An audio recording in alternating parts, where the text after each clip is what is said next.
अस्सलाम वालेकुम class. My name is आयाद Riyadh, economics second year.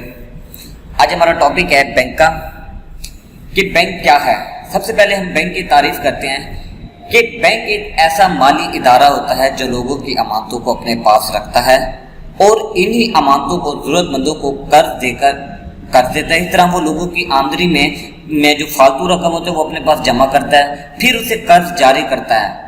ना सिर्फ वो ज़रूरतमंदों को कर्ज देता है बल्कि उससे ज़रूरतमंदों को कर्ज देकर मुनाफा भी हासिल करता है और तिजारत को फ़रोग़ देने में मदद भी देता है। बैंक एक ऐसा माली इदारा होता है जो लोगों की अमानतें अपने पास होते हैं, यानी कि लोग अपने पैसे वहाँ पर रखते हैं, वो आपसे अमानतें लेता है, उन्हीं पैसों को दोबारा वो बिजनेसमैन को देता है, किसी भी ज़रूरतमंद को दे दिया, किसी भी कर्जदार को देता है, वो उन्हें भी वो कर्ज की ज़रूरत में देता है, वो उसे आगे किसी बिजनेस में लगाते हैं, वहाँ से वो बैंक क्या करते हैं, उनसे प्रॉफिट हासिल करता है। इस तरीके से वो अपना बैंक चलाता है और अपना मुनाफा हासिल करता है और इस तरीके से वो बहुत सारी तिजारत को भी फ़रोग़ देता है। अब बैंकों की बहुत सारी इक़साम हैं, आज हम उसके बारे में बात करते हैं।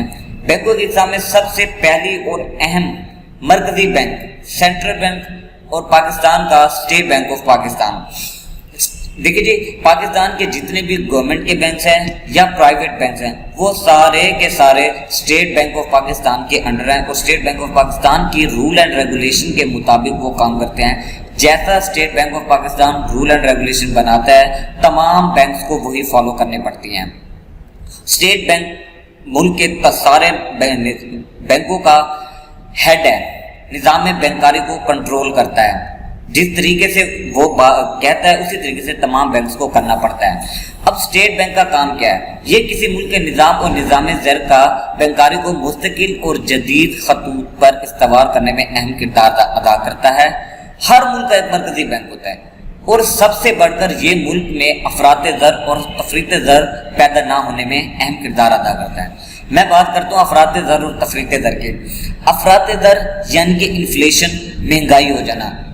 इन्फ्लेशन, अफरात ज़र का मतलब ये है कि मुल्क में चीज़ों की कीमतों में मुसलसल इजाफा होते चले जाना, इसे हम अफरात ज़र कहते हैं, जो मुल्क के लिए नुकसानदेह है। इसके साथ बात है तफरीत ज़र के। तफरीत ज़र से मुराद मुल्क में किसी भी चीज़ों की, अशिया की कीमतों में मुसलसल कमी वाक़ होते चले जाना, ये तफरीत ज़र है और ये भी किसी मुल्क की इकॉनमी के लिए, किसी मुल्क की मईशत के लिए नुकसानदेह होता है। तो स्टेट बैंक ऑफ पाकिस्तान अफरात ज़र और तफरीत ज़र को कंट्रोल करता है और मुल्क की इकॉनमी में बेहतरी लाने में अपना किरदार अदा करता है। हर मुल्क का एक मरकज़ी बैंक होता है। पाकिस्तान का स्टेट बैंक है और इसके अलावा इंडिया का बैंक ऑफ इंडिया, दीगर ममालिक के मुख्तलिफ बैंक हैं, सेंट्रल बैंक हैं जो उस मुल्क के निज़ाम बैंकारी को चलाते हैं। तो पाकिस्तान के जितने भी प्राइवेट बैंक हैं, HBL, UBL, MCB, national Bank of Pakistan, government के जितने भी बैंक हैं, national Bank of Pakistan, bank of Punjab, ये सारे के सारे स्टेट बैंक ऑफ पाकिस्तान के अंडर होते हैं। अब जितने भी प्राइवेट बैंक्स होते हैं ये अपने प्रॉफिट का कुछ हिस्सा स्टेट बैंक को जमा करवाना पड़ता है उन्हें। ये स्टेट बैंक ऑफ पाकिस्तान का रूल है। तो स्टेट बैंक ऑफ पाकिस्तान मुल्क की इकॉनमी को बेहतर बनाने में अपना किरदार अदा करता है। इसके बाद होते हैं तिजारती बैंक। तिजारती बैंक के अंदर प्राइवेट बैंक भी आते हैं और गवर्नमेंट के बैंक भी आते हैं। जैसा कि आप ये एक फ़ोटो देख रहे हैं NBP, National Bank of Pakistan की। नेशनल बैंक ऑफ पाकिस्तान ये सरकारी बैंक है, गवर्नमेंट का बैंक है, लेकिन ये तिजारती बैंक की फहरिस्त में आता है। अब तिजारती बैंक है क्या? वो कहते हैं कि तिजारती बैंक, मरकज़ी बैंक के अलावा मुल्क में तिजारती बैंक भी होते हैं जो नफ़ा कमाने के घर से वजूद में आते हैं। ये जितने भी प्राइवेट बैंक्स होते हैं या तिजारती बैंक होते हैं, इनका मकसद प्रॉफिट अर्न करना होता है, ना कि मुल्क की इकॉनमी के लिए कुछ करना। सिर्फ और सिर्फ इनका प्रॉफिट, इनकी फर्स्ट प्रायोरिटी, इनकी पहली तरजीह होती है वो प्रॉफिट कमाना होता है।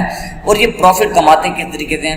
ये आम लोगों से अमानतें वसूल करते हैं और उन्हीं अमानतों को आगे ज़रूरतमंद लोगों को, कर्जदारों को या कारोबारी हजरात को वो पैसे देते हैं, सूद पर देते हैं और उनसे जो पैसा कमाते हैं वो उनका प्रॉफिट होता है। तो वो नफ़ा कमाने के घर से वजूद में आते हैं, यानी एक तरफ लोगों की अमानतों को जमा करते हैं और दूसरी तरफ वही रकम ताजरों, सनतकारों और दूसरे लोगों को कर्ज देकर सूद कमाते हैं। अभी मैंने बात की कि हम लोगों से ही ये पैसे लेते हैं और वही पैसे आगे सनतकारों को, कारोबारी हजरात को देकर उनसे सूद कमाते हैं और यही इनका प्रॉफिट होता है। اس طرح سے یہ بینک ملک میں صنعتی، تجارتی اور کاروباری ترقی کے لیے اہم کردار ادا کرتے ہیں۔ جیسا کہ پہلے بتایا گیا کہ پاکستان میں national bank, Habib bank, bank of Punjab, اصلی بینک وغیرہ یہ سارے کے سارے تجارتی بینک ہیں۔ یہ سارے وہ بینک ہیں، یہ سرکاری بینک بھی ہیں اور پرائیویٹ بھی ہیں، لیکن ان کا مقصد صرف اور صرف منافع کمانا ہوتا ہے۔ اس کے بعد بات کرتا ہوں صنعتی بینک۔ جیسے کہ آپ اس فوٹو میں دیکھ سکتے ہیں PICIC۔ PICIC کا مطلب Pakistan industrial corporation and investment corporation.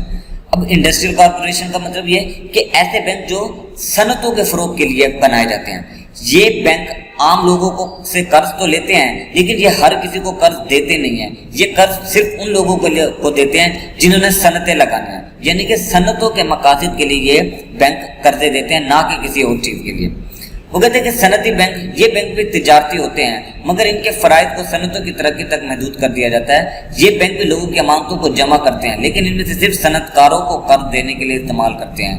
ان کا سب سے اہم کام یہ ہے کہ یہ ملک میں صنعتی ترقی کو فروغ دیں۔ یہ صرف اور صرف بنائے گئے ہیں صنعتوں کی ترقی کے لیے اور صنعتوں کو فروغ دینے کے لیے۔ تو صنعتوں کے لیے جو خاص طور پر بینک بنائے گئے ہیں انہیں ہم صنعتی بینک کہتے ہیں، یعنی کہ PICIC Pakistan industrial corporation and investment corporation کے نام سے یہ بینک بنائے گئے ہیں، جو کہ صرف اور صرف صنعت کاروں کو قرض دیتے ہیں۔ اس کے بعد بات ہے زر مبادلہ کے بینک۔ لفظ زر مبادلہ کا مطلب یہ ہے فارن ایکسچینج، یعنی کہ آپ باہر ملک سے جو پیسہ کما کر آتے ہیں اسے آپ زر مبادلہ کہتے ہیں۔ اب یہ وہ بینک ہوتے ہیں جو آپ اپنے باہر ملک سے جو پیسہ کما کر آتے ہیں، ڈالر، پاؤنڈ، یورو، ریال، درہم، جو کچھ بھی واٹس ایور آپ جو کچھ کما کر آتے ہیں، یہ بینک آپ سے یہ پیسے لے کر آپ وہ پیسے پاکستانی کرنسی میں تبدیل کر کے آپ کو دیتے ہیں۔ یا اگر کسی بندے نے باہر ملک سے کوئی چیز خریدنی ہو تو وہ وہاں اس ملک کی مطلوبہ کرنسی، یعنی کہ اگر آپ نے امریکہ سے کوئی چیز خریدنی ہے تو اس کے لیے آپ کو ڈالرز چاہیے، تو آپ اپنے پیسے کو زر مبادلہ بینک میں جمع کروائیں گے، وہاں سے آپ کو ملیں گے ڈالرز، پھر ان ڈالر سے آپ اپنی جو چیز خریدنا چاہتے ہیں یا کوئی چیز امپورٹ کرنا چاہتے ہیں تو وہ آپ کو مل سکتی ہے۔ کہتے ہیں زر مبادلہ کے بینک، یہ بینک عام طور پر زر مبادلہ کا کام کرتے ہیں۔ بین الاقوامی تجارت میں یہ زر کی ادائیگی میں یہ کافی مددگار ثابت ہوتے ہیں۔ جب ان کا لین دین زر مبادلہ کی صورت میں ہوتا ہے، اس لیے انہیں زر مبادلہ کے بینک کہا جاتا ہے۔ اب اس کے ساتھ ساتھ پاکستان میں بہت سارے زر مبادلہ کے بینک پاکستان میں آ چکے ہیں، جیسا کہ American express, chartered bank, national bank بھی زر مبادلہ کے طور پر کام کرتا ہے۔ آپ کے پاس کوئی بھی کرنسی ہے، ڈالر ہے، یورو ہے، کوئی بھی ہے، آپ وہ نیشنل بینک میں دے کر اس کے بدلے میں آپ پاکستانی کرنسی حاصل کر سکتے ہیں۔ تو ایسے بینک جو غیر ملکی کرنسی کو پاکستانی پیسے میں تبدیل کرتے ہیں انہیں ہم زر مبادلہ کے بینک کہتے ہیں۔ اس کے بعد بچت کے بینک۔ اب بچت کے بینک ایسے بینک ہوتے ہیں، یہ عام لوگوں کے بچتوں کو اپنے پاس رکھتے ہیں، اکٹھا کرتے ہیں اور پھر وہی پیسے اٹھا کر وہ حکومت کو دیتے ہیں اور حکومت انہی پیسوں کو سرمایہ کاری میں لگاتی ہے۔ دیکھیے جی، کسی ملک میں سرمایہ کاری اسی وقت بڑھتی ہے جب اس ملک میں بچتیں بڑھتی ہیں۔ Investment is the function of saving. سرمایہ کاری کا فنکشن بچتیں ہیں۔ جب تک آپ کے ملک میں بچتیں نہیں بڑھیں گی، آپ کے ملک میں انویسٹمنٹ بھی نہیں بڑھے گی۔ وہ کیسے؟ آپ بہت سارے لوگ ہیں وہ اپنے اس ملک میں بچتیں کرتے ہیں، پیسہ رکھتے ہیں۔ جب وہ پیسہ رکھیں گے تو وہ بینک والے وہی پیسہ اٹھا کر آگے قرض داروں کو دیں گے۔ وہ قرض داروں کو دیں گے، اس طریقے سے قرض دار کیا کریں گے، آگے فیکٹری لگائیں گے، انڈسٹری لگائیں گے اور وہ سرمایہ کاری کریں گے۔ تو جب سرمایہ کاری بڑھے گی تو آپ کے ملک میں بے روزگاری بھی ختم ہوگی، چیزوں کی قیمتیں بھی کم ہوں گی۔ یہ سب کیسے پاسبل ہے؟ جب تک آپ بچتیں نہیں کریں گے۔ اگر سارے لوگ بچتیں نہ کریں، پیسے بینک میں نہ رکھیں، تو بینک آگے قرض داروں کو پیسے نہیں دے سکتا۔ ظاہر سی بات ہے کہ ان کے پاس بھی دینے کے لیے پیسے نہیں ہوں گے۔ تو انویسٹمنٹ کا فنکشن کیا پتا چلا کہ انویسٹمنٹ کا فنکشن جو ہے وہ صرف اور صرف سیونگ ہے۔ Investment is the function of saving. تو بچت کے بینک وہ بینک ہوتے ہیں جو عام لوگوں کے پیسوں کو اپنے پاس رکھتے ہیں اور وہی پیسے پھر حکومت کو دیتے ہیں، وہ حکومت انہیں سرمایہ کاری میں لگا دیتی ہے۔ اب اس کے بعد آ جاتے ہیں رہن کے بینک، جسے ہم کہتے ہیں مارٹگیج۔ رہن کے بینک، لفظ رہن کا مطلب یہ ہے کسی چیز کو اپنے پاس رکھ کر اس کے بدلے میں پیسہ دینا۔